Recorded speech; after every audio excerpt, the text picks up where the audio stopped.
Hi, good evening, good afternoon. So as you can see here, the question that I'm posing is, what if we focus on preventing disease in our communities instead of treating symptoms of disease? And that question has been a part of my discipline since 2005, definitely. And what I like to do first, before even going into that question, is pose some questions to y'all by a raise of hands, to all of y'all who are here. I appreciate your patience in still being here. First question I'd like to ask is, how many folks here are acupuncturists or practice acupuncture? No. Okay. So everybody from ECOM is left. That's good, and that's what it is. The second question I'd like to ask is, how many folks here participate or have recommended yoga to someone in their community or their family? All right, so we have a pretty good sizable hand here. And what that says for me and what I share with you is that you're very much involved in meditation. Meditation with your body, meditation with your organs, meditation with breathing, meditation with even actualizing and realizing your own spirit self. Yeah, right. And that's a key thing, is spirit. What I like to then ask is, how many people here have sex? Yes, sex. Great. So you're all active in creating something that's blissful, creating something that you can enjoy potentially. You're active in relaxing, releasing, relating with one another, with your partners and your community in that. Now I'd like to ask here, how many folks here go out of their way to seek out organic food? All right, and the numbers kind of went down a bit here, but what that's also saying is that you're involved in something that's bigger, even if you don't even understand all of the dynamics around it. You're involved in something that's bigger than just what's processed, what can just easily be gotten off the shelf and just eaten. The spirit is something that's deeper, involved in what we call nature. And we have here the paper, we have the mat here that I'm standing on, the microphone. All of this comes from the earth. So you're involved in a process relating to the earth. All right? What I want to share with you as an acupuncturist, that's what I'm called, but I consider myself a facilitator of healing. And Third Root Collective that I practice at here in Brooklyn, we're all our facilitators of healing. We utilize the yoga modalities, we utilize herbal therapy, we utilize massage therapy, we utilize acupuncture, and all that acupuncture comes with. So, yoga. That's yoga asana, and as the speaker before me articulated, you generally see people sitting on mats, and they're pretty skinny sometimes. But when you go to a yoga therapist, what you're actually embracing is a 3,000 to 5,000 year old preventive art. All right, this is an art of preventing disease. So you're connecting with something that's preventive. And it's only one little part of it, too. So there are different branches. The yoga asana is just one part of it. The movement, the breath is just one part of it. And generally, if you go to a yoga therapist or a yoga instructor, yoga asana instructor, over a period of time, that yoga asana instructor will actually start to cultivate those other branches of Ayurvedic medicine, which is where it comes from. The same thing is for massage therapy. Over a period of time, that massage therapist will actually start to cultivate other branches. I'm reminded, in my process of creating this presentation, I found myself looking up Hippocrates about 3 or 4 in the morning, and I was always enamored with Hippocrates. One of the things that I found was that he came through several different teachers. One of his teachers, whose name I can't recall at this moment, is considered the father of Western sports medicine. And what that meant is that his advocacy was that everyone needed to exercise. He advocated walking. For some patients, they needed to walk 20 miles a day. And that, we're talking almost 3,000 years ago, all right? For Hippocrates, what his position was that we should do the best that we can do to nurture life, to prevent illness, to prevent disease. But when disease arises or when illness arises, we should do our best to do no harm while treating that client, while treating that individual. You know? And so, bringing it back to the dynamics around what we do at Third Root, what I do, when it comes to acupuncture, it's only one little part of what I do. As a Chinese medical practitioner, some of y'all ever go to China, you'll find that in China, an acupuncturist is actually a doctor.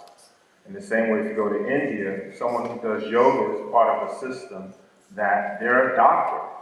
They're a full-fledged doctor like we are, like conventional Western doctors here. Even more involved, they're holistic, what we would call in this country holistic. They embrace the mind, they embrace the body, they embrace the emotions of life, and they look at that, but then how do we align constantly? How do we help our clients align constantly with spirit? You know, and in this conversation also, the spirit, the idea with spirit is that spirit wants everyone to succeed. So there's no spirit that's like, oh, well, I want you to fall down, hurt yourself, you know, or I want you to be broke, I want you to be homeless. You know, it's like, no, spirit wants everyone to succeed, you know. And that is often seen, as I mentioned earlier, when I asked how many folks here eat organic food, that comes up when we look at the reflection of earth, the relationship of all things on earth outside of human life. So when, give an example, when you have a pack of wolves, they won't go and hunt all of the moose. You know, instead what they'll do is they'll hunt, and they'll only catch the ones that are left that can't fend for themselves, that are about to die. You know, and that's what they eat. So there's a constant life and death interchange, but it's a balance. It's about just maintaining balance.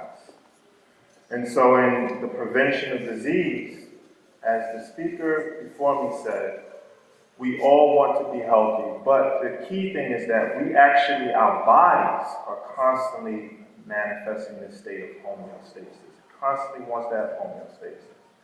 So if we just had the things we needed, the basic needs, food, clothes, shelter, access to quality food as nature intended, what some of us here call organic, and rest, our bodies will constantly go through a process of just balancing out naturally.